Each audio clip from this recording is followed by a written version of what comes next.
বন্ধুরা, তোমরা সবাই কেমন আছো? আশা করি সবাই ভালো আছো।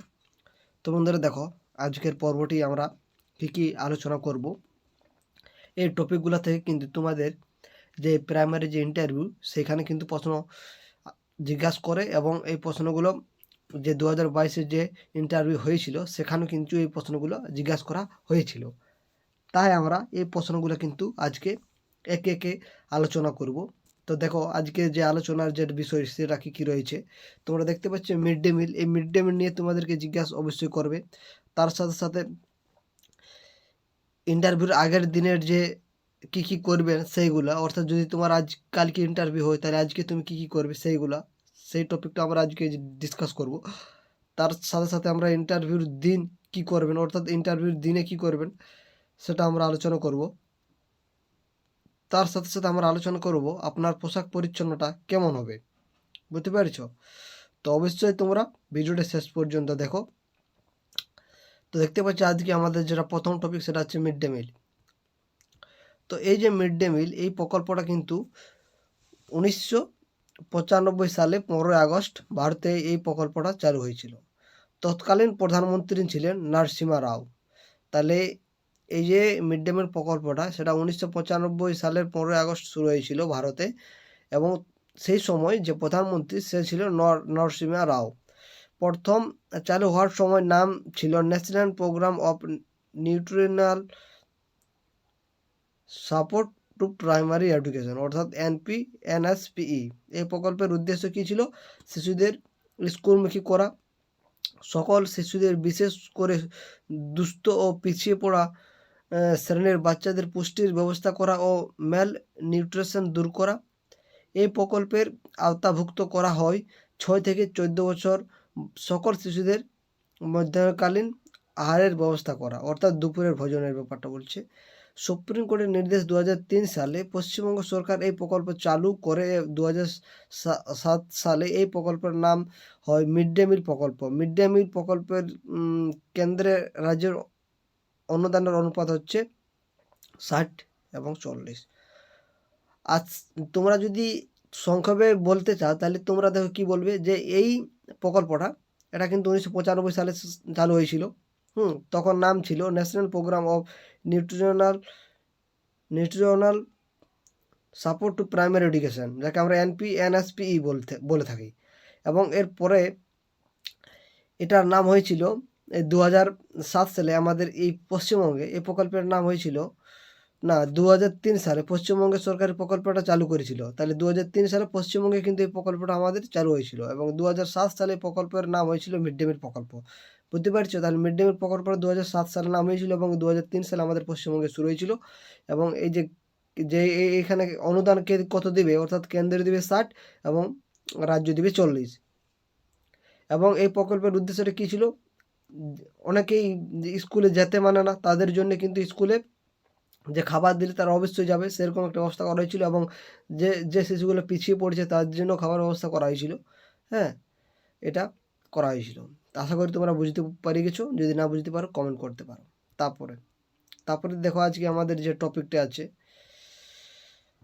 তার আগে আরেকটু আমরা আলোচনা করছি। নোট, সমস্ত হিসাব 1/1/2023 অনুসারে এখানে কী হয়েছে দেখো, 2021 সালে সেপ্টেম্বর মাসে এই নাম পরিবর্তন করা হয় PM পোষণ। তাহলে 2021 সালে সেপ্টেম্বর মাসে এর নাম পরিবর্তন করা কী হয়েছিল? PM পোষণ শক্তি নির্মাণ যোজনা। বর্তমানে এর সঙ্গে যুক্ত করা হয়েছে ICDS শিশুদেরও। ভারতের মিড ডে মিল প্রকল্প প্রথম চালু হয় তামিলনাড়ুতে। তাহলে মিড ডে মিল প্রকল্প প্রথম কোন রাজ্যে চালু হয়েছিল? সেটা হচ্ছে তামিলনাড়ুতে। প্রতিটি ট্রাস্ট এই প্রকল্প উপর বিশেষ জোর দেয়। প্রকল্পটি 2013 সালের ন্যাশনাল ফুড সিকিউরিটি অ্যাক্ট অন্তর্ভুক্ত করা হয়েছিল। তো দেখো, ইন্টারভিউর আগের দিন কী করবেন। তো কী করবেন আগের দিন প্রয়োজনীয় সব কাগজ গুছিয়ে রাখবেন। প্রাইমারি বোর্ডের নোটিশ অনুযায়ী অথবা ইন্টারভিউ কল লেটার অনুসারে যেসব কাগজ আপনাকে নিতে বলা হবে সেইগুলো আপনাকে সুন্দরভাবে গুছিয়ে রাখুন। এমন করে গুছিয়ে রাখুন যাতে সহজে খুঁজে পান। এলোমেলোভাবে রাখবেন না। যেমনভাবে তোমাদের ইন্টারভিউর যে একটা নোটিশ দিয়েছে সেই সিরিয়ালভাবে তোমরা সাজিয়ে রাখো।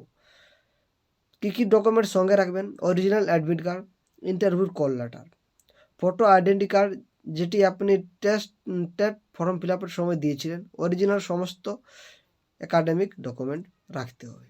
যাদের reserve category, pH category, para teacher, primary, upper primary বা অন্য ক্যাটাগরি, তাদের জন্য প্রমাণপত্র অবশ্যই তাদের রাখতে হবে। এবং টিচারদের ক্ষেত্রে DPO certificate, 60 years engagement letter by DPO, joining letter এবং হেডমাস্টারের প্যাডে আপনার নাম, ডেট ও জয়নিং সহ একটি এক্সপিরিয়েন্সিং লেটার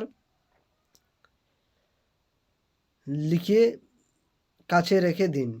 সহপাঠকর্মী কার্যাবলীর শংসাপত্র অর্থাৎ এক্সট্রা কারিকুলাম সার্টিফিকেট কী কী দেখো, বেশ কয়েকটি পাসপোর্ট সাইজ কালার ছবি রাখবে। তারপরে দুরকম কালির পেন, নীল ও কালো দুটোই রাখবেন। সমস্ত ডকুমেন্ট অন্তত 2টি সেট জেরক্স করে রাখবেন। তাহলে কোটা করে রাখতে হবে, 2টো সেট করে জেরক্স করে রাখতে হবে। একটা সেলফ অ্যাটেস্টেড করবেন, অন্যটি ফাঁকা রাখবেন।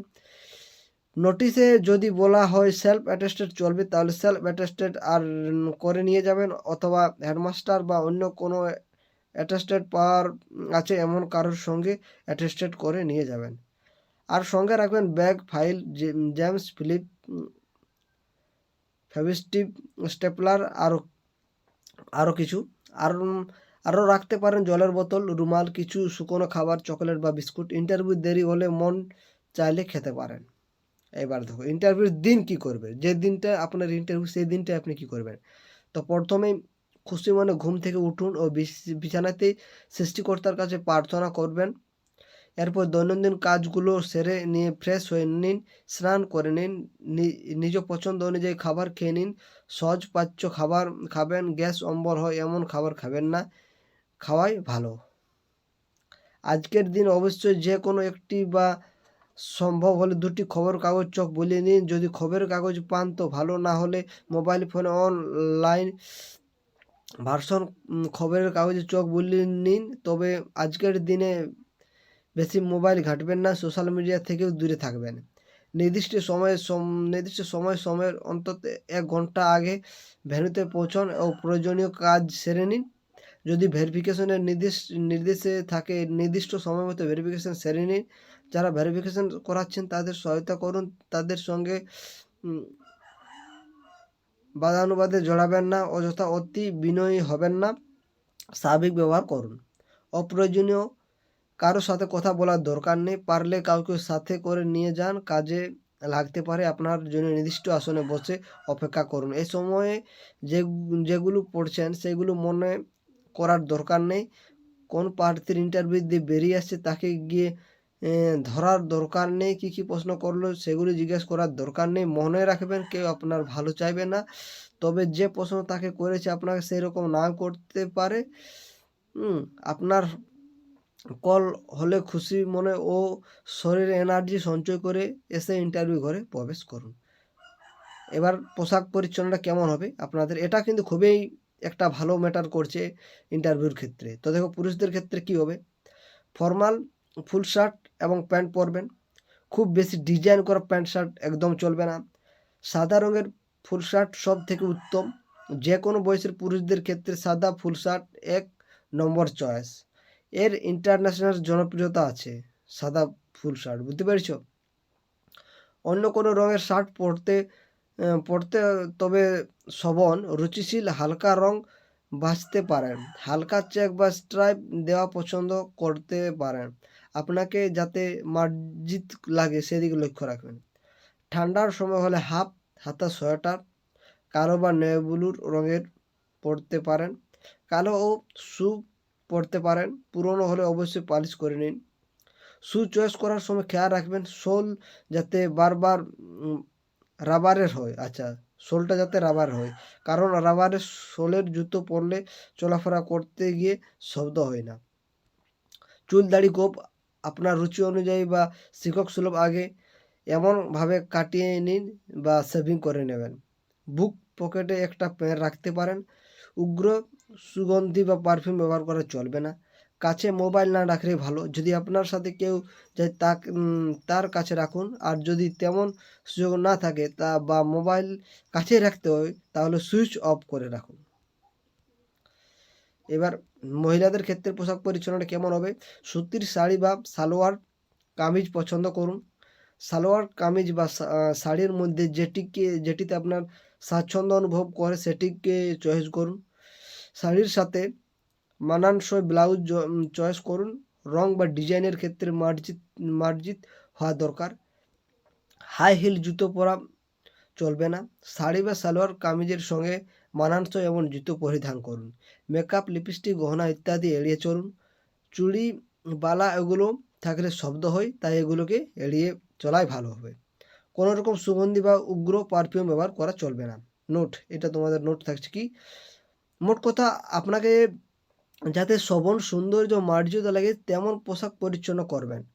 সমস্ত কিছু ইন্টারভিউর আগের দিন গুছিয়ে রাখবেন, যাতে ইন্টারভিউর ওই দিন আপনাকে তাড়াহুড়ো করতে না হয়।